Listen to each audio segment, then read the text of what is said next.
خود کو عقل و دانش کا گہوارہ سمجھنے والا خود پسند خوشامد پسند عقل کل کا مالک ایک بادشاہ تھا، جبکہ اس کا وزیر باتدبیر پڑھا لکھا تحمل مزاج اور سمجھدار تھا۔ ایک دن چھری کانٹے کے ساتھ پھل کھاتے ہوئے بادشاہ سلامت کی انگلی زخمی ہو گئی۔ دلیر بادشاہ سلامت اپنا خون بہتا ہوا دیکھ کر پریشان ہو گیا۔ وزیر نے کہا، ذل الہی فکر کی کوئی بات نہیں، اس میں بھی اللہ تعالیٰ کی طرف سے کوئی حکمت پوشیدہ ہوگی۔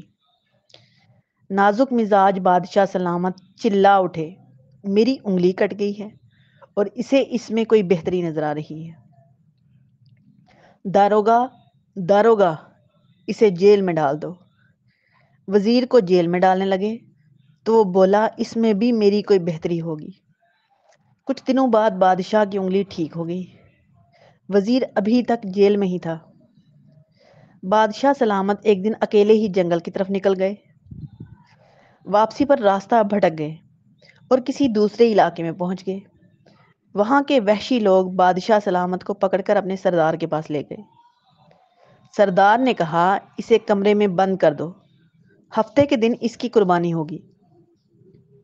مقررہ دن بادشاہ سلامت کو جب قربانی کے لیے چبوترے کی طرف لے کے جا رہے تھے تو ان کے مذہبی پروخت کی نظر اس کی انگلی پر پڑی، جہاں اسے کٹ کا نشان نظر آیا۔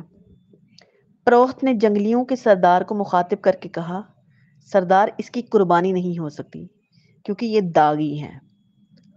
اس وقت نہ صرف بادشاہ کو آزاد کر دیا گیا بلکہ بادشاہ کو وہ وحشی لوگ ملک کی سرحد تک چھوڑ گئے۔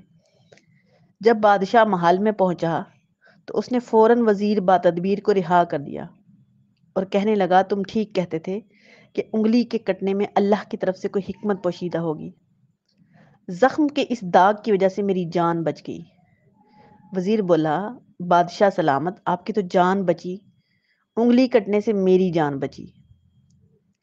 مجھے جیل میں ڈالے جانے سے خدا نخواستہ میں آپ کے ساتھ ہوتا تو ان لوگوں نے میری قربانی کر دینی تھی۔ دونوں کی زبان سے بے اختیار نکلا، اللہ کے ہر کام میں حکمت پوشیدہ ہوتی ہے۔